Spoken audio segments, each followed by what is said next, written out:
So my earlier Viking video didn't really convey why I love Vikings so much and why I'm on such a big Viking kick lately. So it really goes back to, besides enjoying Norse mythology when I was a kid, really into that before it was just all sort of a Marvel universe kind of thing. Um, so at my current job, about 7 years ago, just a coworker pretty much handed this over the cubicle wall and said, "You like to read, right? You want to check this out?" And I'm like, he had just finished it. I'm like, it looked cool, interesting. I'm like, sure. Ends up being fucking awesome. Uh, John Gwynn, not only a great sort of a lot more swords and sorcery, but everything is Norse themed. Okay, which in itself is cool, but even more so in that this guy is a Norse, is a Viking recreator, sort of reenactor, I should say, with his two sons. So everything he talks about, this and this guy, well, actually, all three of these books, everything he talks about, has like this legit base because he and his sons actually stand in a Viking shield wall on weekends, and they have, there's a picture of him somewhere in chainmail and all the. So anyhow, that really got me on the Viking roll. I hadn't actually. This was just released with this year, 2025. So I haven't read it yet because I got to go back through the others. And so pretty early in the Viking kick, I got this, which kind of cracked me up. Viking War, but Haynes. Like every old car I've had a Haynes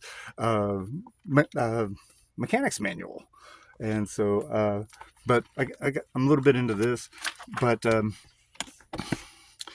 you can't get around the Vikings very much without wanting to kind of brush up on the Norse mythology, which my wife and I were reading this to each other and just cracking up on the whack, their sort of whack cosmology and Genesis story.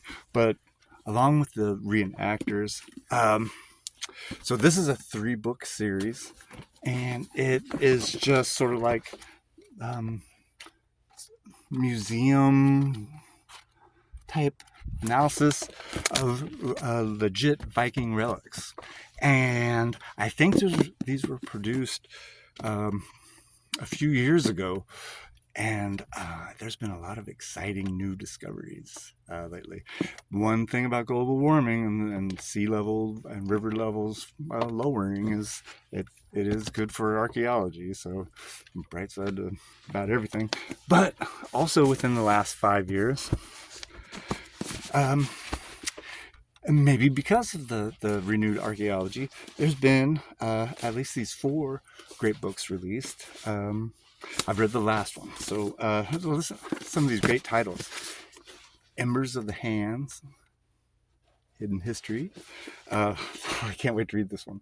River Kings. Oh, that's a great title. The Viking Heart. And this is the one I got started reading. Children of Ash and Elm. That actually refers to their Adam and Eve story. The Norse were 2 pieces of driftwood, a piece of ash, a piece of elm. But I only got a little bit into it before it made me want to look into the mythology, so I kind of got sidetracked there.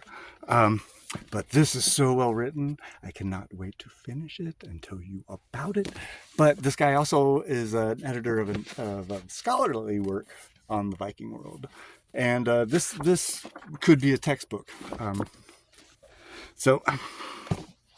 And even to this day, okay, so I was going to throw this at the end, but even to this day, the Viking influence on the world, I found a copy of this at my friend's house and had to get it.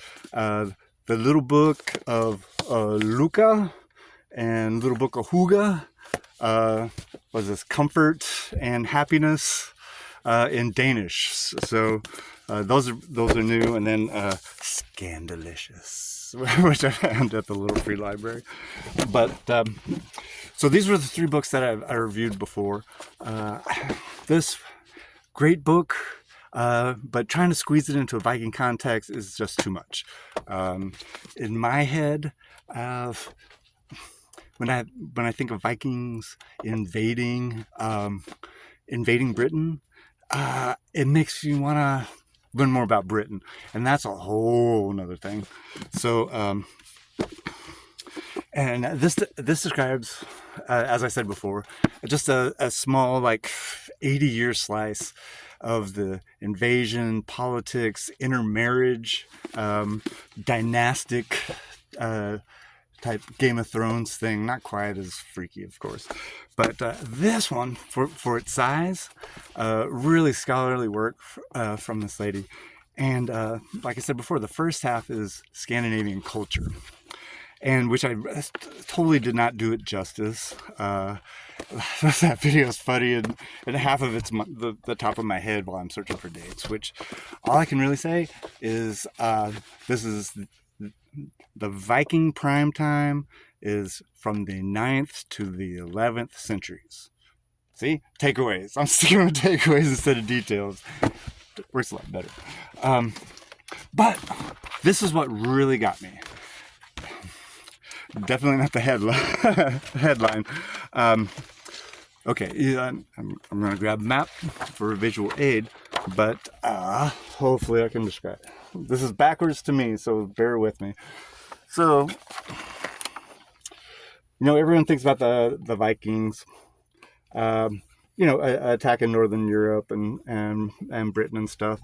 What hadn't occurred to me is Vikings expanding east.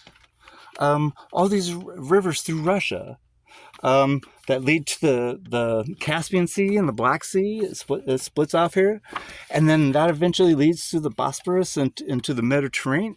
I have no idea what I'm pointing at here,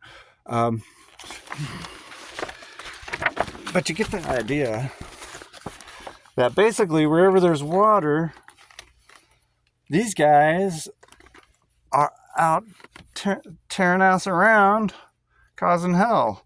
If I can find them. Anyhow, so map visual aid would really help if I knew what I was doing. But anyhow, you don't think of... I hadn't thought about Vikings in an eastward direction at all, really. Especially going the Eastern Mediterranean through what we now call the Middle East, the Holy Lands, and North Africa.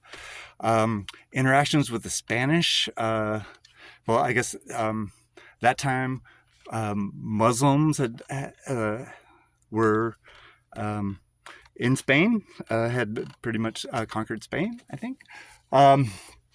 So a lot of crazy interactions you wouldn't think. So the Elsa's Viking book, aside from some of the more lurid details of the Viking fireship funerals, kind of lurid. Also,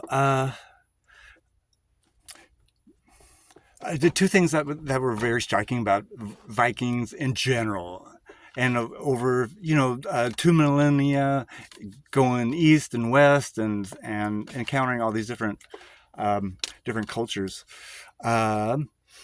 Two things is they always had the best weapons and the best ships, so they would adopt the latest technology from whoever they met, and so as slaves, enslaving your defeated foes was a big part of the loot.